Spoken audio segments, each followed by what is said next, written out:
Pessoal, boa noite. Primeiro, gostaria de agradecer, né, a Project Lab, na figura do Roberto Pons, por ter me convidado para esse evento. Me sinto muito honrada, feliz por ver muitos ex-alunos, né, isso para a gente é uma satisfação muito grande. Para quem não me conhece, né, eu sou formada em engenharia, né, tenho um curso técnico de eletrônica, estudei válvula, a gente estava falando de antiguidade, né, estudei válvula, né, fiz um curso de coaching, né, o curso de gestão de projetos, certifiquei PMP tem 13 anos, né, fui diretora do PMI durante 5 anos de desenvolvimento profissional e depois eu fiz um curso de mestrado em ciência e tecnologia nuclear. Essas coisas que a gente consegue explicar muito bem para que uma pessoa faz um negócio desse, né? Mas vamos aqui na minha apresentação. O tema que eu escolhi, Odisseia, Perdidos na Delegação.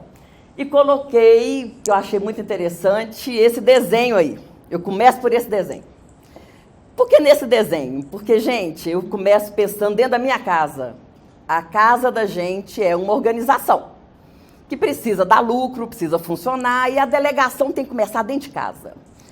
Eu sempre falei para o meu marido, olha, tudo aquilo que não é meu core business, tudo aquilo que para mim não preciso fazer, eu delego. Por que eu delego? Porque tem outras pessoas que podem fazer melhor do que eu, né? Principalmente as coisas que eu acho que não vale muito a pena, que para mim não é estratégico. Então eu falo que lavar, passar, cozinhar, levar filho na escola, gente, tudo isso eu delego. A única coisa que eu não delego, que é o meu core business, é o sexo. Isso vai atender a estratégia do meu principal stakeholder. Então deixa comigo, é estratégico. Tá lá com o patrocinador, tá com o investidor, deixa que eu resolvo. Esse é o pensamento que o gestor tem que ter, né? Então, por isso que eu resolvi falar sobre delegação, né? E eu acho um assunto muito interessante. E começa aí perguntando, né? Quem nunca entregou um trabalho para o gestor, como eu já fiz uma vez, até peguei o papelzinho emprestado do Gustavo, né? Uma vez o gerente meu falou assim, Rosane, precisa que você faça um relatório. Aí eu falei para ele, o que você quer no relatório? Eu falei, minha filha, se vira, você não é quadrada. Aí lá fui eu, com o rabinho entre as pernas, falei, vou preparar um relatório. Entreguei o relatório, a criatura olhou o relatório, folheou. Falei, só Rosânia, para mim, o único lugar disso aqui é aqui, ó. No lixo. Gente, vocês acreditam? Jogou na lata de lixo. Gente, graças a Deus que eu sou uma pessoa que não tem problemas de autoestima. Eu falei assim, não, se teve algum problema aqui, esse problema não é meu, né? É dele, né? Tem gestor que chega para você e fala assim, te dá uma tarefa, uma demanda, e você vai perguntar o que ele quer, como que ele quer, ele vai falar assim, me surpreenda. Ô, gente, o me surpreenda, eu tenho assim, pavor dessa palavra, porque surpresa, ela pode vir de várias formas, principalmente uma surpresa desagradável. O me surpreenda está fadado ao fracasso, a você entregar algo que não é o que ele espera. Você já viram alguma vez um gestor te pedir para fazer algo, no meio do caminho ele fica no mau humor danado, fala, não, deixa que eu faço. Aí você entrega, fala, então tá bom, pode fazer, né? Se você queria fazer, para que me delegou, né? Então, gente, isso é uma questão que a gente pergunta bastante, né? E afinal de contas, por que é tão difícil delegar? Por que a gente tem essa dificuldade sempre? Por que toda vez que o chefe, o gerente, o gestor pede alguma coisa, dá a sensação de que só ele sabe fazer? E quando a gente entrega, ele sempre dá um defeito, né? Ele reclama de alguma coisa. Esse é o nosso lema, né? O que nós vamos fazer? Por que é tão difícil delegar? Já pararam para pensar? Quando vocês estão delegando alguma coisa, o que torna delegar tão difícil? Primeira coisa, falta de confiança. Gente, confiar é muito difícil. Para você delegar para alguém fazer alguma coisa, você tem que confiar na pessoa. Então, o primeiro passo é confiança. E muitas vezes a gente realmente não acha que as pessoas vão dar conta de fazer aquilo que a gente espera, que a gente vai fazer, né? Segundo ponto, comodismo. Gente, olha, sério, o comodismo é uma doença que vem daqueles gestores que vieram da área técnica. Eu sou engenheira, vim de uma área técnica, como foi difícil quando eu fui assim para a área de gestão. Porque tudo aquilo que tinha que fazer, eu achava que eu que tinha que fazer. Delegar era muito difícil para mim. E muitas vezes você começa a fazer as coisas porque é mais cômodo você mesmo fazer. É muito melhor você fazer do que passar para outra pessoa.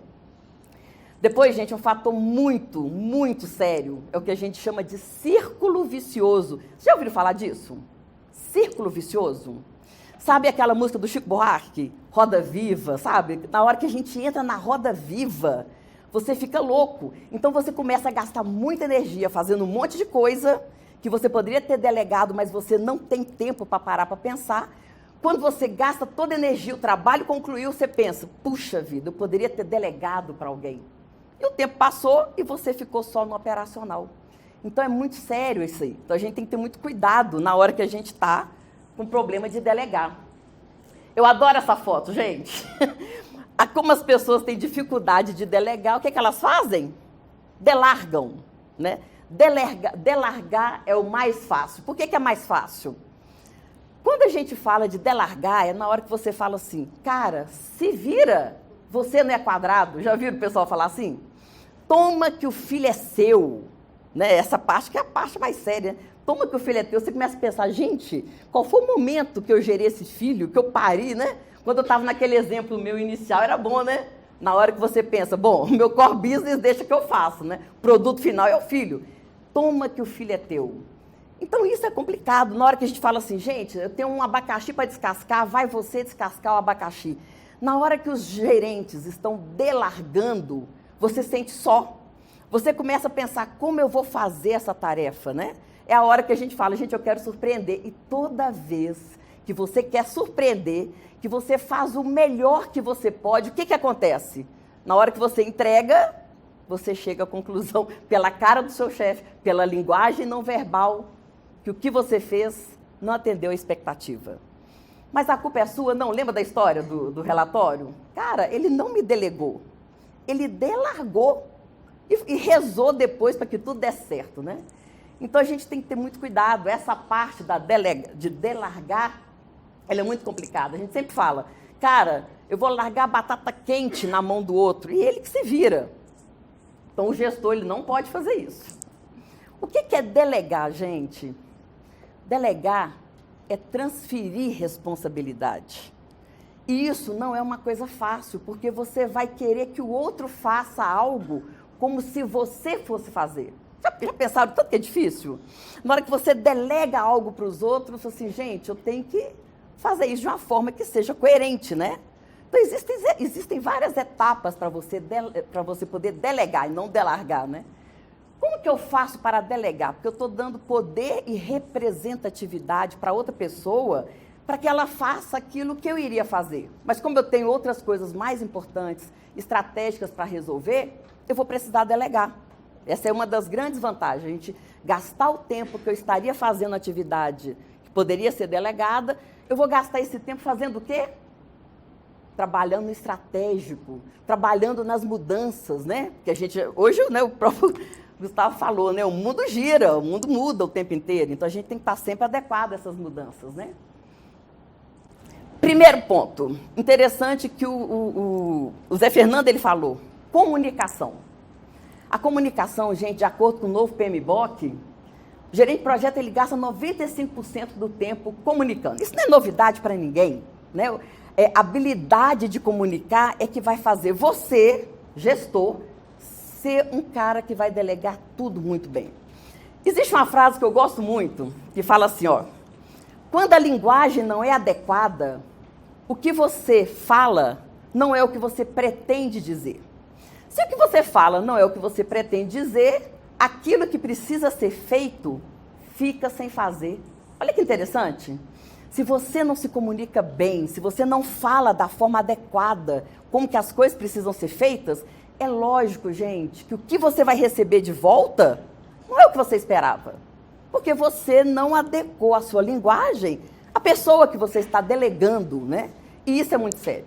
Então, a comunicação, ela é para nós, gente, ela funciona em todas as áreas. Na nossa vida pessoal, na nossa vida profissional, o tempo inteiro, em todas as áreas de conhecimento. Na hora que você está, né, ajudando o seu sponsor a fazer um termo de abertura, ou você mesmo elaborando, na hora que você está fazendo um cronograma, mapeando expectativa, todo esse momento você está fazendo o quê?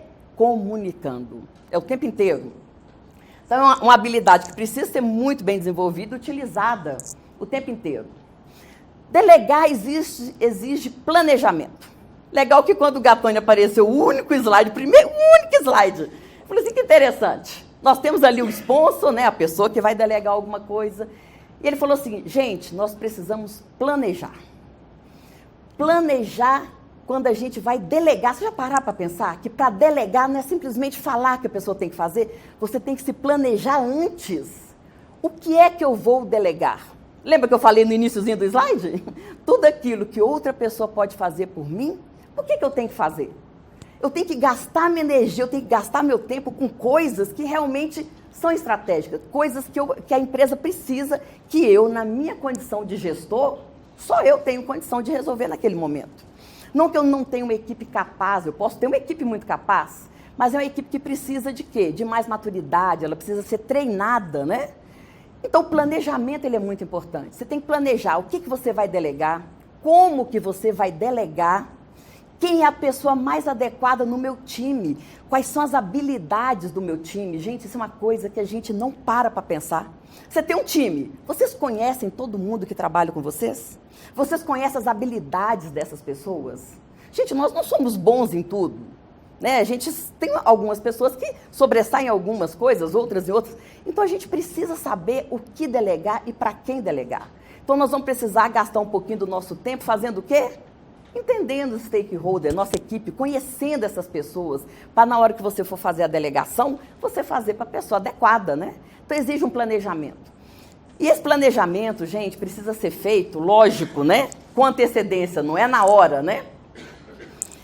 Quando a gente está planejando, vou até voltar aqui um pouquinho, quando a gente está planejando, né, o Gattoni colocou ali que a gente, né, faz a gente lembrar bastante.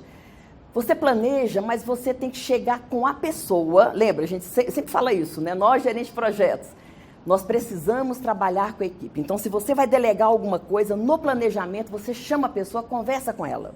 Fala, olha, nós precisamos fazer essa tarefa, essa atividade. Como que você acha que ela deve ser feita? Você concorda? Você se sente tranquilo, confortável em fazer essa tarefa? Se você tivesse que executar sozinho, sem orientação, como que você faria? Na hora que você começa a conversar, né, que vai naquela parte da comunicação, depois você entra no planejamento e faz junto com a pessoa, pessoal, fica tranquilo. Fica tranquilo por quê? Porque dali para frente, com a participação nesse planejamento da delegação, é muito importante, muito interessante que as pessoas elas compram a sua ideia.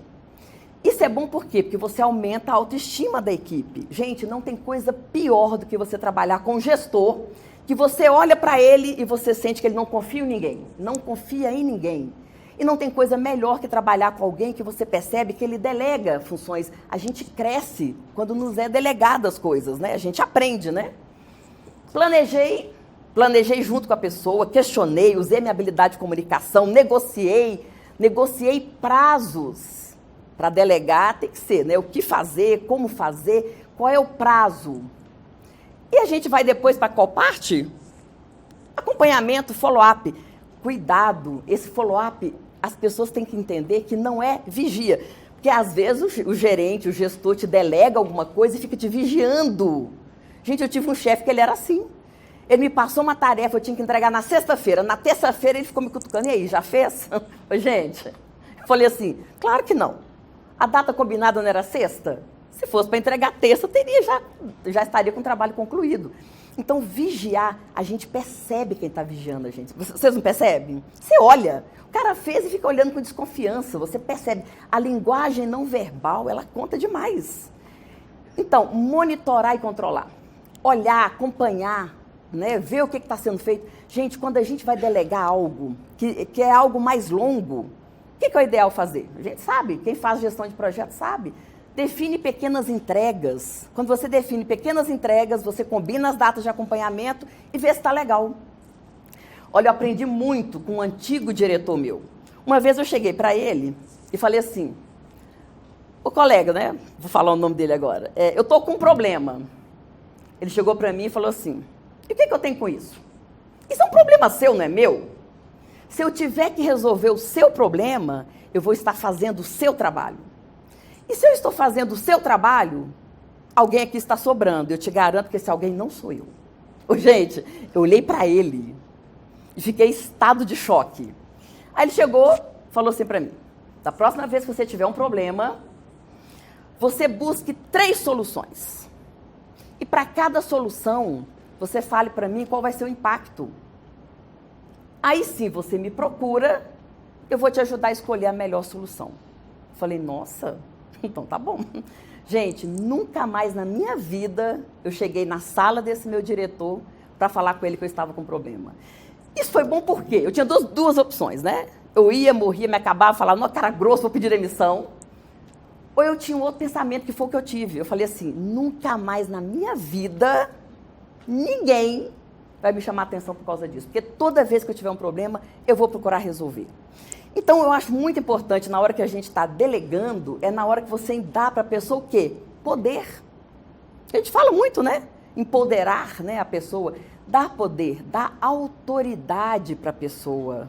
Não tem coisa pior do que você ter que fazer uma tarefa, você ser responsável por aquilo e ninguém te dá autoridade.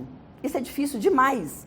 Então, a gente tem que delegar, dar autoridade e a gente também tem que fazer o quê? Confiar. É confiar. É difícil demais exercer essa habilidade, né? Confiar que a pessoa vai ser capaz. Confiar no seu plano. Confiar na sua comunicação, na sua conversa, no seu desejo, né? Na sua expectativa.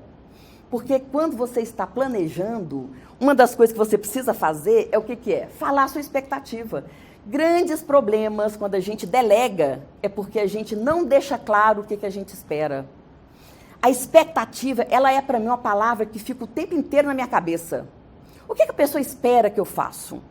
O que eu espero que a pessoa faça? Aí entra a parte o quê? Da comunicação. Lembra da comunicação? É uma via de mão dupla. Cara, tem um emissor, tem um receptor, então se eu espero que a pessoa faça alguma coisa, eu tenho que deixar claro o que eu espero que ela faça. E quando eu estou, né, quando alguém delega alguma coisa para mim, a primeira pergunta que eu faço, o que você espera de mim? Eu falo isso muito para os alunos. Falei, gente, para que serve um termo de abertura do projeto? Quando você é nomeado GP, quando é delegado a você a responsabilidade de cuidar de um projeto. O que você faria primeiro? Eu perguntaria ao meu sponsor, o que você espera de mim? O que você quer que eu te entregue no final? Sabe aquelas perguntas? Gente, é expectativa. Para delegar, a gente precisa mapear a expectativa. Quando alguém nos delega algo, nós precisamos correr atrás dessa expectativa. E esse processo é um processo de comunicação. Aquela grande habilidade que a gente precisa desenvolver desde o início, né? Então, o follow-up é muito importante para a gente saber se está tudo dentro dos eixos. Isso é normal. Não é vigiar. E deixa claro, olha, eu não vou te vigiar. Eu quero apenas acompanhar o desenvolvimento das tarefas. Por quê? Porque nós temos prazos para entregar. Vocês concordam? Então, acompanhar e deixar claro que aquilo não é vigia, né? É apenas um acompanhamento. Então, eu trouxe para a gente discutir aqui, né, sobre os benefícios da delegação. Eu não sei quanto a vocês, mas para mim eu tenho exercitado muito isso, e para mim tem sido muito importante, principalmente para quê? A administração do tempo. A gente fala isso o tempo inteiro. Administrar o tempo. Quando eu falo que eu delego tudo, né, eu não lavo, não passo, não cozinho, não levo menina na escola, gente, o meu tempo útil eu gasto para quê? Para estudar, para preparar, me preparar melhor, para assistir palestras, para escutar, né, assistir em YouTube, né, palestras, estudar, aprender. Então, o meu tempo eu vou gastar com aquilo que eu acho que para mim é útil. Cuidar da minha carreira profissional. E dentro de uma organização, o que é importante para a organização? Que o gestor se preocupe muito com a estratégia. A estratégia muda, gente, porque tudo muda, não muda? Se a estratégia muda, então eu preciso estar o tempo inteiro coerente, sabendo se o que eu estou fazendo hoje realmente continua sendo aderente à estratégia da organização. Aumento da maturidade funcional. A gente percebe muito as pessoas, quando você trabalha numa organização muito grande, as pessoas só conseguem fazer as coisas se elas forem cobradas. É muito difícil a gente conseguir desenvolver uma equipe para deixar a equipe funcional e ela ter a maturidade. E onde que a gente percebe que está grande parte do erro? Nos gestores, quando eles não delegam atividades e funções. Isso é uma coisa interessante, que uma das minhas estratégias para gerenciar partes interessadas, quando eu vejo que ela não está querendo o meu projeto, ou ela não gosta de mim, sabe o que é? eu delego tarefas para ela. E deixo ela fazer, e converso, e pergunto por quê. Porque a pessoa se sente o quê? Importante, ela percebe que você pensou nela. Isso aumenta com certeza a maturidade funcional. Delegando tarefas, a gente está dando oportunidade para as pessoas crescerem dentro da organização. A gente se sente importante. Quando o trabalho que a gente faz é considerado importante, a gente cresce com isso e motiva. Olha lá, motivação da equipe. A equipe se sente motivada quando ela está com o gestor que percebe que ele não é um centralizador. Que ele, todas as tarefas que ele tem, que ele pode delegar, ele passa para frente. Claro que não é delargar, né, gente? É delegar. Isso motiva a equipe. Forma o quê? Sucessores. Quantas vezes a gente vê pessoas que têm oportunidade de crescer e não crescem porque não tem alguém que substitua? Formar sucessores é um negócio complicado. A gente tem medo. Mas, para mim, só tem medo de formar sucessor quem se sente incompetente. Vocês não acham, não? Porque se eu sou competente, se eu sou uma pessoa boa de serviço, eu não tenho que ter medo nenhum de formar sucessores. Porque eu sei que com a minha competência eu vou alçar voos maiores e eu tenho condições de fazer isso. Sabe por quê? Porque eu já deixei alguém para me substituir. Isso é muito importante. Alguns de vocês, não sei se já sabem, né, mas eu estou com um processo de mudança, né, isso até foi colocado pelo Roberto Pons, né? Eu estou mudando para os Estados Unidos, né? Hoje eu sou coordenadora de curso de pós-graduação, mas a primeira coisa que eu fiz quando eu comecei esse meu processo de mudança foi começar a treinar outros professores, treinar possíveis coordenadores, treinar pessoas que pudessem me substituir, porque eu posso fazer o meu trabalho e sair tranquila, que a minha missão ficou bem concluída, porque eu deixei sucessores, isso é muito importante. Eu fiquei 5 anos no PMI como diretora. E nesse processo do voluntariado, né, que é muito importante, a gente começa a treinar executivos nomeados. A gente começa a treinar um time para quando a gente precisar sair, dar oportunidade para os outros, tem pessoa treinada para ficar no seu lugar. Isso é muito importante, né? Novas ideias. Quando eu não gasto o meu tempo no operacional, gente, isso é bom demais. Porque quando já tem uma equipe funcionando, todo mundo bem trabalhando, eu posso agora parar para pensar realmente no que nós podemos fazer de novo. O que é relevante para a empresa? Como que a gente pode melhorar o processo? O que a gente pode fazer para que realmente as pessoas se sintam mais felizes, né? O que eu posso fazer para agradar o meu cliente? Então a gente consegue pensar em novas coisas, novas ideias. Apoio ao líder na ausência deste, é diferente da sucessão. Né? A gente sai de férias, eu conheço pessoas que saem de férias, gestores. Gente, é impressionante. A pessoa não desliga o celular, ela fica no WhatsApp direto, o e-mail direto. Eu falo, meu Deus, o que é isso? Como pode uma pessoa sair de férias e ficar plugado o tempo inteiro? Gente, isso é insanidade. Em janeiro eu tirei 30 dias de férias. 30, gente, que beleza! 30, há anos eu não fazia isso. Mas em momento algum eu preocupei com o serviço. Deixei a equipe fazer o trabalho, tirei meus 30 dias de férias e olha, foi a melhor coisa que eu fiz. Então é bom, quando a gente sai de férias e ninguém liga pra gente, não é porque a gente não é importante, é porque o trabalho que a gente fez foi bem feito. Eu não preciso ter medo de perder o meu lugar. Porque se tem pessoas boas, se eu conseguir treinar pessoas boas para ficar no meu lugar, opa, é hora de eu começar a me movimentar. Vocês não acham? Quem é que quer ficar anos e anos no mesmo lugar? Gente, ninguém. A gente tem que sair mudando de área. Cada área que a gente entra é uma área nova. Ambiente participativo e colaborativo, né? Que ajuda a manter a autoestima da equipe, a equipe desenvolve, fica uma equipe de alta performance. Você sabe o que é uma equipe de alta performance? É aquela que está preocupada em desempenhar bem as tarefas dela, mas também está preocupado com o resultado do colega. Então, quando eu percebo que um colega meu precisa de apoio e ele está com dificuldades, eu vou lá e ajudo. Então, a equipe de alta performance é isso, a gente consegue desenvolver uma equipe de alta performance. Eu vou falar uma coisa para vocês. Na hora que vocês fazem toda essa etapa de delegação, na hora que alguém faz uma tarefa, te entrega essa tarefa pronta, você olha o resultado e não é o que você esperava, aonde está o problema? Onde vocês acham que está o problema? Comigo! Alguma coisa eu fiz de errado. Na hora que a gente traz a responsabilidade para a gente, aí assim a gente consegue resolver o problema. Opa, esse aqui foi lá na frente, né? O slide, né? Então, isso eu acho muito importante. A gente precisa acompanhar, fazer essas etapas todas. E se eu recebi alguma tarefa que não está de acordo com o que eu esperava, fique bem atento. O problema está com você e não na pessoa que fez a tarefa. Pessoal, aqui estão os meus contatos, né? Eu espero que o que eu falei tenha assim, inspirado vocês, tenha colocado vocês para começar a pensar sobre aonde eu estou e aonde eu quero chegar. Quem é meu gestor, como ele me delega. E se você não é o gestor, começa a cobrar dele, começa a fazer perguntas, começa a fazer com que ele desenvolva você para que você possa, né, alçar outros voos muito mais altos, tá? Ô, gente, muito obrigada. Obrigada, Pons, pela participação, pelo convite.